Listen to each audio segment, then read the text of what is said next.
That is there. Okay. Stop the recording. Okay. ॐ अज्ञानतिमिरन्दस्य ज्ञानञ्जनशलाकया चक्षुरन्मिलितं येन तस्मै श्रीगुरवे नमः श्रीचैतन्यमनोभीष्टं स्थापितं येन भूतले स्वयं रूपकदा मह्यं ददाति स्वपदान्तिकं वन्देऽहं श्रीगुरून् श्रीयुतां पदकमलं श्रीगुरून् वैष्णवांश्च श्रीरूपं साग्रजातं सहगणरघुनाथान्वितं तं सजीवं साद्वैतं सावधूतं परिजनसहितं श्रीकृष्णचैतन्यदेवं श्री राधा कृष्ण पादान सहगण श्री ललिता विशाखान्वितांश जय रूप सनातन भट्ट रघुनाथ श्री जीव गोपाल भट्टदास रघुनाथ पंचकल्पतरुभ्यश्च कृपा सिंधुभ्य एव च पतितानां पावनेभ्यो वैष्णवेभ्यो नमो नमः। नमो महावदन्याय कृष्ण प्रेम प्रदायते कृष्णाय कृष्ण चैतन्य नाम्ने गौरत्विषे नमः। पंचतत्वात्मकं कृष्णं भक्त रूप स्वरूपकं भक्तावतारं भक्ताख्यं नमामि भक्तशक्तिकम्। नमो ब्राह्मण्य देवाय गो ब्राह्मण हिताय च जगद्धिताय कृष्णाय गोविंदाय नमो नमः। हे कृष्णा करुणा सिंधु दीनबंधु जगत्पते गोपीश गोपिका कांता राधा कांता नमोस्तुते। जयतम सुरतो पंगोर्मम मंदमतिर्गरिपद सर्वस्व पादाम्बुजो राधा मदन मोहनम् श्रीमद् वृंदारण्यकल्पद्रुमदा श्रीमद् रत्नाकर सिंहासनस्थो श्रीमान श्रीला राधा गोविंद देवो प्रेष्ठालभिः सेव्यमानो स्मरामि। श्रीमन् रासरासरंभी वंशी वडततस्थिता कर्षण वेणुस्वणैर्गोपीर्गोपीनाथ श्रियस्तु नः। तप्त कांचन गौरांगी राधे वृंदावनेश्वरी वृषभानुसुते देवी प्रणमामि हरिप्रिये वृंदये तुलसी दिव्यये प्रियये केशवस्य च विष्णु भक्ति प्रदे देवी सत्यवतये नमो नमः। भजो श्री कृष्ण चैतन्य प्रभु नित्यानंद श्री अद्वैत गदाधर श्रीवासादि गौर भक्त वृंदा। Everyone please join me. Hare Krishna Krishna Krishna Hare Hare Hare Ram Ram Ram Hare Hare. Shri हरिनाम संकीर्तन यज्ञ की जय। श्रीमद् भगवद गीता महाग्रंथ की जय। श्रीला प्रभुपाद की जय। श्रीला श्रीधर देव गोस्वामी महाराज की जय। श्रीला गुरुदेव की जय। समवेत भक्त वृंद की जय। निताय गौर प्रेमनंदे हरि हरि बोल। So we will start with the introduction. There's only a couple of pages of introduction of Sridhar Maharaj's Bhagavad Gita. So I'll read that first. And then if we still have some more time today, we will start with Prabhupada's introduction as well. Very important, especially Prabhupada in his Bhagavad Gita as it is, has written a very elaborate introduction. What we sometimes do is we skip the main things, which is very important. Introduction is not to be ignored. The preface and introduction should be always read because generally it is the whole thing, whole conception will be summarized there. And if you really take Prabhupada's Bhagavad Gita as it is, introduction will cover everything. In one way, he has power packed everything in introduction. So we will start with Srila Sridhar Maharaj's Bhagavad Gita. It's called The Hidden Treasure of the Sweet Absolute. Such a beautiful title. All glories to Sri Sri Guru and Gauranga. Vande Sri Guru Gaurangau Radha Govinda Sundarau. Sa Gunau Giyate Chataha Gita Gudartha Gauravam. So he is giving Gudartha, hidden meaning of Gita.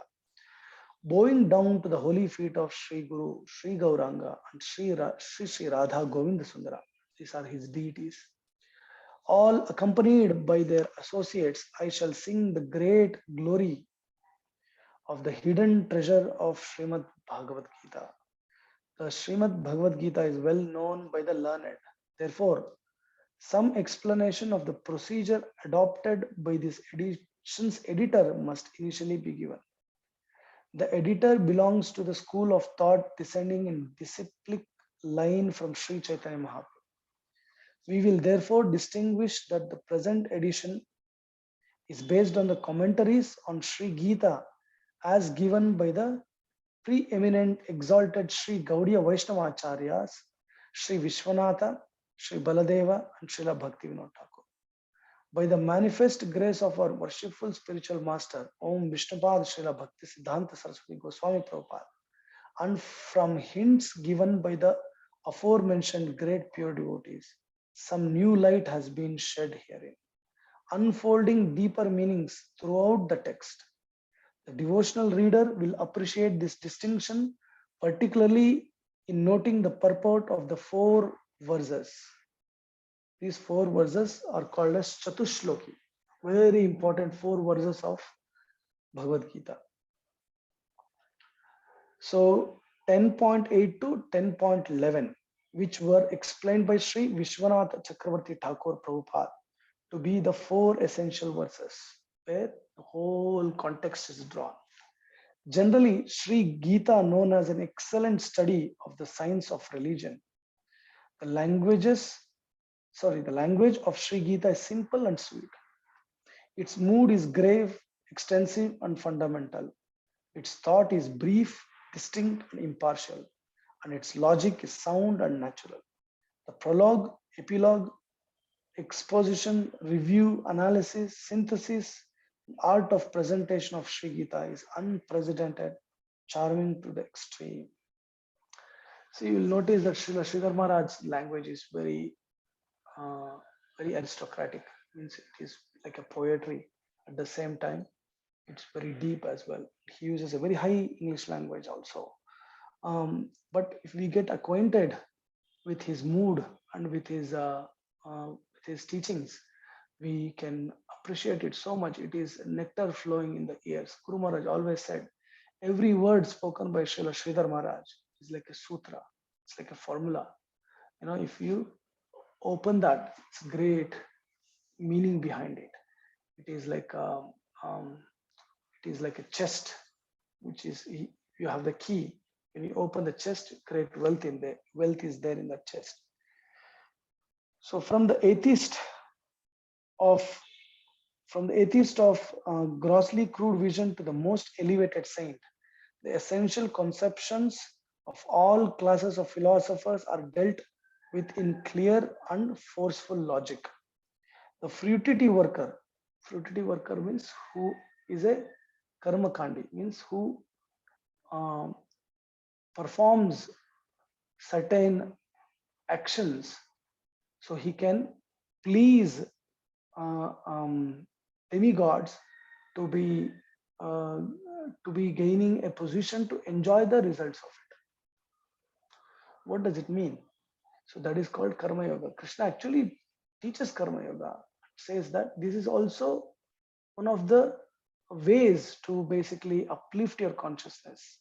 But Krishna doesn't say that this will give you the highest goal of your life. What is the highest goal of our life? Goal of our human existence?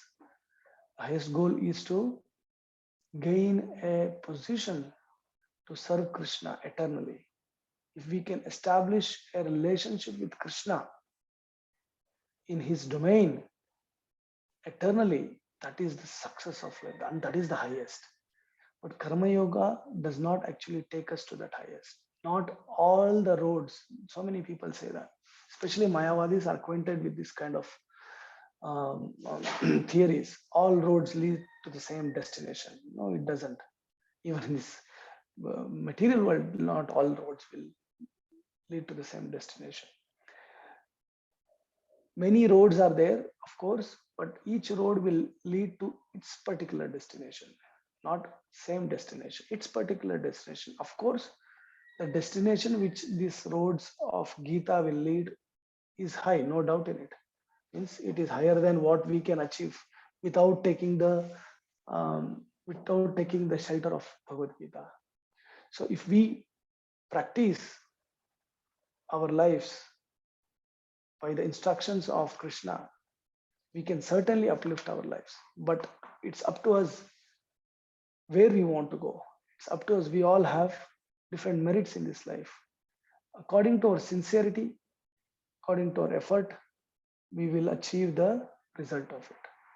So Sridhar Maharaj is saying the fruitity worker, the learned, and the yoga practitioner, karmi, gnani, yogi. Karmis are there, gnanis are there, yogis are there, and the devotee of the Lord. So he differentiates the devotee from these 3 categories: karma, gnana, yoga, bhakti. Karmi, gnani, yogi, bhakta. These 4 categories are dealt in Bhagavad Gita. So Krishna gives you an insight: what is karma yoga, what is jnana yoga, what is ashtanga yoga, and what is bhakti yoga. These 4 yogas are dealt in detail, and it is up to us which one to choose. And naturally, our heart will take us to that particular yoga, so that we can practice that and elevate ourselves. So, the fruity worker, the learned, and the yoga practitioner, and the devotee of the Lord will find herein a comprehensive and illuminating exposition on the substance of the respective philosophies. Thus, the book is highly esteemed by all. Everyone loves Bhagavad Gita. You take any sampradaya, actually, everyone admires Bhagavad Gita because they will find some solace to their heart's hankering. If their desire is to merge with the Brahma Jyoti of Krishna. What is Brahma Jyoti? Brahma Jyoti means, I'll tell you in a very simple way if you can understand. Just from the material point of view, if you really understand this concept, it is very easy to understand the higher concepts. So we all have particular energy. We all are filled with energy, right? We all have Shakti, but very limited compared to the unlimited Krishna. But we all have some energy. And that energy is the byproduct of our nature. What nature we have. The energy is particular to that. Means it is called as aura. You might have heard the word aura. Now in the modern world, this is also gaining popularity, and there are personalities, some practice and some are given, like it is like gifted to them. They're born with that gift where they can sense the negative or positive energy in a person, and that is sensed through not just the feeling, it is actually sensed through these eyes. Many of us can't see it, but there are personalities in this current world where they can see the aura of a particular person. Aura means it is the nature of that person, which is through his accumulated, that is swabhava, it is called swabhava, the accumulated prejudice and tendencies. Means what he has accumulated from many lives. That's what we are, right? That's what we are. We have a particular nature. So it is filled with positive and negative elements. So each one of us are unique, and each one of us have different colors which are actually emanating from our body, which we don't know. We can't see it, but some people will feel it, and some people actually can see it through their naked eyes, different colors emanating from our body. And each of these colors will denote something, means it will basically tell them something. If it is a darker color, means it's more of a negative energy. If it is a lighter color, it is more of a positive energy. And there are colors which even signifies their spiritual aspect as well. Means if they are very spiritual beings, means if their life is filled with a lot of spiritual activities, then their aura is different as well. And we human beings actually can, to some extent, even if we don't have the capacity to see the colors, we can feel whether one is negative or positive. We tend to sometimes be, like we like to be around those kind of personalities. We just feel that we are happy when we are around them. So that is called as positive energy. And we have experienced in our own lives, sometimes we would love to be with someone because their energy is filled with a lot of spiritual elements, with a lot of spiritual shakti. So that gives us automatically, that makes us very happy. And sometimes a lot of negative energy people are there as well, where we try to avoid them, because it's not just their thoughts are conflicting with our thoughts.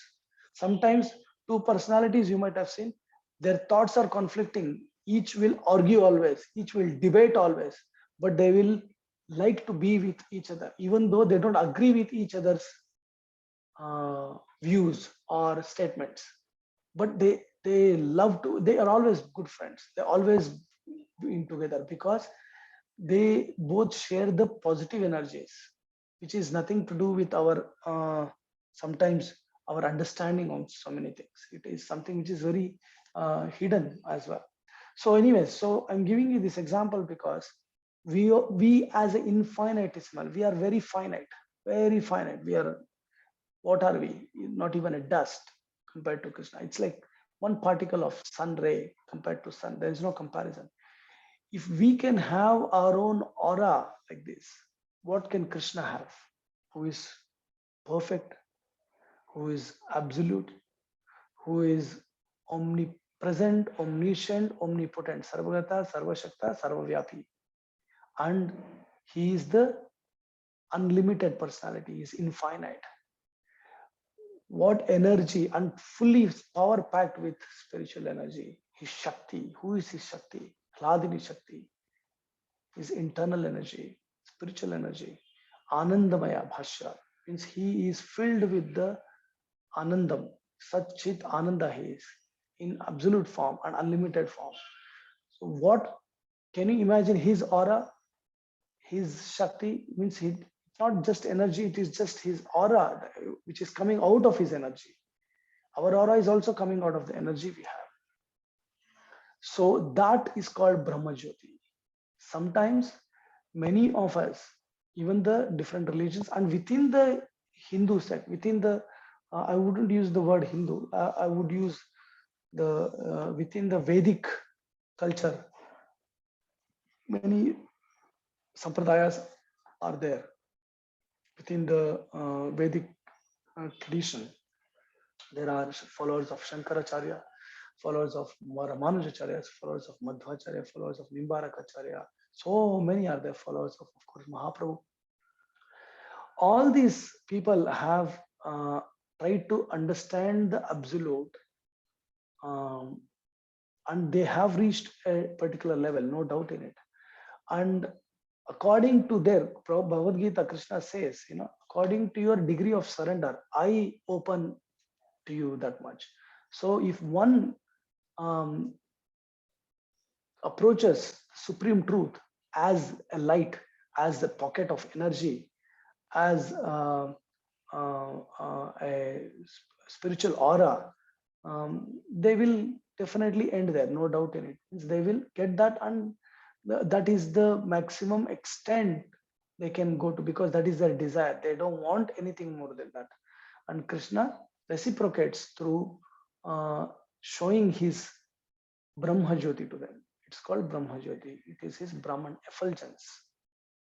But is that the reality, absolute reality? No, it is the part of his reality. It is not the reality proper. So what is reality improper? Reality improper is when you have darshan of his form, means when you are acquainted with his form. Again, in that there are different degrees of reality shown. So you can either reach the plane of Vaikuntha and see him as your master and worship him in the grandeur, majesty, awe, and reverence form, or you can develop a relationship with him, a bit more intimate relationship with him, a bit more closer relationship with him, like Sri Ramachandra. He is God, but he is not in his divine majesty form like Narayana. So you can go a bit more closer to him, closer to God, by developing a relationship with him.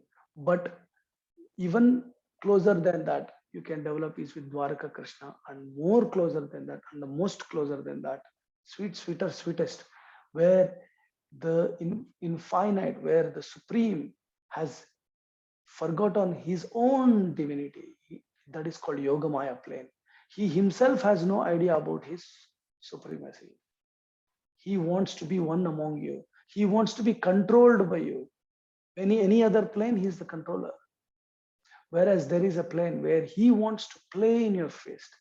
That is Sri Krishna Chandra, Vrindavana Chandra, Shyamasundara Krishna in Vrindavan. He wants to be always in sync with you.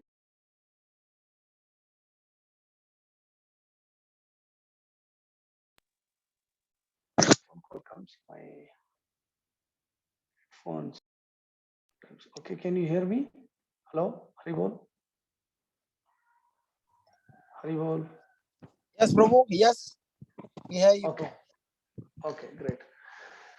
So we can actually gain entrance into that most amazing domain, that is Goloka Vrindavan. And Sri Krishna is teaching us how to develop the relationship with Him to go back to that world by giving us the knowledge, which helps us to basically practice that instructions and become a devotee. So He Himself says, "Be my devotee, worship me, and you'll always come back to me," because that is the best way and that is the most effective way to actually come to the most amazing reality, most absolute reality. So we are all looking for the highest happiness. We don't settle for the anything lower than that. So yet Krishna gives different um, yoga systems so that we all know that we are all different. And in this world, and if you really look at the Vedic India, that is a classic example. Not everyone is a Vaishnava. Vaishnava means what? Is it something which is a religion by its own? Means Vaishnava is not just by a religion by its own. Vaishnava is actually, Vaishnava means, Vaishnava tradition means, um, it is a natural position of the jiva. It is not just a religion. Vaishnava means who is trying to connect to the not formless, for this connect a relationship with the supreme personality of Godhead. You want to establish a relationship with supreme. And how can two entities establish a relationship when they are identified in a form? Without having form, how can you have a relationship with each other? So there is a divine world where there are different relationships which can be established: Shanta, Dasya, Sakya, Vatsalya, Madhurya. And in this kind of relationships, we can actually serve Krishna unlimitedly. And that is the success of life. That is the success of, means that is the natural position of Jiva. That is the occupational position of Jiva, to be the servant of God. So that is what the real essence of Bhagavad Gita is. So that is what we are trying to gain some insight to. So when we go through Bhagavad Gita again, and it's not a text where we just read once, it's not a reading material, it is not something which we can open. It has to open for us. Bhagavad Gita should open to us. We cannot open Bhagavad Gita. So how do we approach Bhagavad Gita? How does it open? By submissive tad vidhi pranipatena paniprashnena sevaya pariprashnena sevaya upadeshanti te gnanam jnaninam tattvadarshana. Bhagavad Gita, Krishna says how to approach the supreme truth, how to approach the absolute truth, how to approach the spiritual nature, by being submissive, by surrendering ourselves, and to serve that plane means to come to a proper guide. Guide means here Guru. To come to, who is Guru? Who is teaching us the art of connection, yoga. So we are going to a particular Guru, and we are surrendering to him, and we are inquiring from him, and we are serving him. Through service to his lotus feet, we will be installed the proper conception in our hearts. So Sridhar Maharaj says, what is the actual service? To be acquainted the proper angle of vision. So if we acquire the proper angle of vision, how do we acquire the proper angle of vision again? Coming in connection with Guru, Sadhu and Shastra. If we come in connection with Guru, Sadhu and Shastra and serve those three, Guru, Sadhu and Shastra, then we will get the proper angle of vision. That is actually the real service for of our sadhana. So we will stop here. It's been an hour. So we will continue tomorrow because we have already now gained a kind of understanding of why we should read Bhagavad Gita, and what are the versions, and what do we gain from it, and things like that. Tomorrow we'll go a bit swiftly. We will cover the introduction of Sridhar Maharaj, and we'll enter the introduction of Srila Prabhupada, where he describes in detail, like all the aspects of Sambandha, Abhidaya, and Prayojana. He establishes everything. Sambandha means who we are Jiva, why we are here, and Prayojana Tattva, what is the ultimate goal of life, and how to achieve that goal. All three things are dealt very beautifully. So I would recommend all of you not just to come to the class, because sometimes it is great. Yeah, it is great to come and hear, but at the same time, if we also have to put one step forward for Krishna to help 10 steps. He'll take us swiftly. So we all have Bhagavad Gita at homes. I'm pretty sure we all have Bhagavad Gita in this group. Even if someone does not have the hard copy of the Bhagavad Gita, it is free online. You can just type Bhagavad Gita as it is by Prabhupada. You can find it. That is the beauty of this. In ancient days, to have a text of Bhagavad Gita was not easy. I think I've mentioned it many times. Many people were ready to give half their wealth to acquire Bhagavatam, Srimad Bhagavatam, so rare. Not like we have now 18 volumes. It was one book. Means it took long time for someone to genuinely copy every word without any, without tampering the mood or the words of Bhagavatam. For a genuine Bhagavatam, genuine means everything is perfectly as it is copied, and to have that was not easy. If someone had that, it is a great wealth, because it is giving you the highest prospect. Any wealth what can it give? Some happiness in this material world, some comfort, I would say, not even happiness, some so-called comfort. But this can take you out from this material world, take you out from suffering ultimately. So what is actually the real wealth? Even if you think logically, you can answer that this is actually the real wealth. There is no higher wealth than this. The olden days was so hard to get a copy. Bhaktivinoda Thakur, 10 years he looked and looked and looked to get one copy of Chaitanya Charitamrita. Right now, if you want Chaitanya Charitamrita, you can get like this. 10 minutes, you can have Chaitanya Charitamrita. If you have a Kindle book, you can purchase it. Instantly, you can download, start reading it. We are so fortunate. We have everything in our fist, but we don't have time and energy, or more than anything, we don't have the mood to go and perform the spiritual activities. But anyways, so I would request all of you to just read through whenever you get some time, today or tomorrow, just before you go to bed. Some people think, oh, how can I carry Bhagavad Gita to my bed? You can carry, no problem. You cannot make Bhagavad Gita impure. It will make you pure wherever you are. So carry the Bhagavad Gita, or just your mobile phones will have Bhagavad Gita. So just go through introduction of Bhagavad Gita as it is. Read few pages, 1, 2, 3, whatever capacity, and just try to, because Prabhupada words are so easy and so direct. At the same time, yes, it is not that easy and direct as well. Means we need some understanding. But tomorrow, when we read together, you will find it more easier, and you will have some questions also. Sometimes when you just hear me reading, you might not have a question. But if you read few pages and come back tomorrow, then because we'll be reading Prabhupada as it is, so you will probably understand it better, and also a question might pop up in your head, which will help all of us. Okay, so we'll end here. Srimad Bhagavad Gita Mahagranth ki jai, Srila Prabhupada ki jai, Srila Gurudev ki jai, Srila Bhakti Rakshaka Sridhar Dev Goswami Maharaj ki jai. Vidai Gaura Premanande. Hari Hari Bo. So we'll see tomorrow. So from tomorrow, what we'll do is 45 minutes we'll do Katha, and 15 minutes we'll keep for questions. And if we have no questions, then we'll continue for an hour. Okay. Okay. Hare Krishna, everyone. Take care. Hare Krishna. Okay, Hare Bol. Hare Hare Krishna. Hari Bol. Hari Bol. Hare Krishna.